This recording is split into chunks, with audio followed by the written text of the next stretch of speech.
Yes, there certainly are. This is a story that, if you look at it carefully, really raises a great deal of issues that this government and this country will have to grapple with in time to come. We understand, first of all, that those 10 Baptist missionaries were visited this afternoon by prosecutors who interviewed them. They were supposed to have had a session in front of a judge.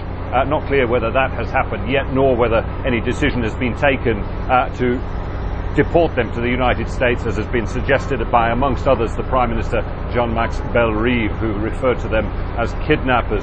But beneath it all, you look at it all the way from the beginning of the earthquake, this scenario began perhaps with the collapse of the prison system here, the prisons in rubble, convicted criminals set loose on the streets with fears that, among other crimes, the long-standing crime of child trafficking would see a big resurgence, and that led to increased scrutiny, perhaps at border points where these 10 Baptist missionaries were arrested with their busload of 33 children without any paperwork to show for them. But bear in mind, of course, they would have been crossing that border quite openly. So efforts underway to try and halt the transport of children across borders. And of course, this presents the government now with the possibility that they will have to put on a trial. And they realize that that's going to be incredibly difficult because the judicial system, the infrastructure, lies in rubble. The courthouse has literally collapsed. They don't have proper detention facilities to hold these people with running water, food and sanitation. And so they possibly are thinking of deferring it to the United States, creating in itself a potentially politically sensitive process with right-wing religious groups and charities in the US themselves involved in the aid effort here, possibly objecting to the way these 10 individuals have been treated.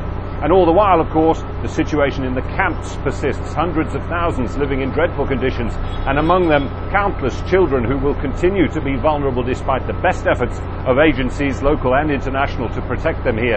And it all raises very disturbing questions about this country's ability in the short to medium term to return to any semblance of law and order, quite apart from all the other problems, of course, that it faces.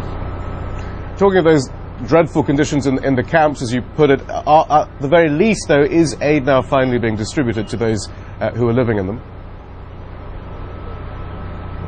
Well, at the very least, as you say, there is now a big-scale food distribution process underway, started by the United Nations on Sunday, handing coupons to women, allowing them to collect a bag of rice that will feed a family for a week. Why women? Well, because the feeling is that women will be better placed and more responsible in distributing that food amongst the family, whilst men will be more likely to go out and sell it or fight amongst themselves. That process began on Sunday. Some 16 sites around the city and surrounds earmarked for distribution. Not all have opened, but they're expected to open in the coming days. So perhaps some food getting out, but 2 million people need to be fed, and it'll be some time before all of their needs are met, even just from a food point of view.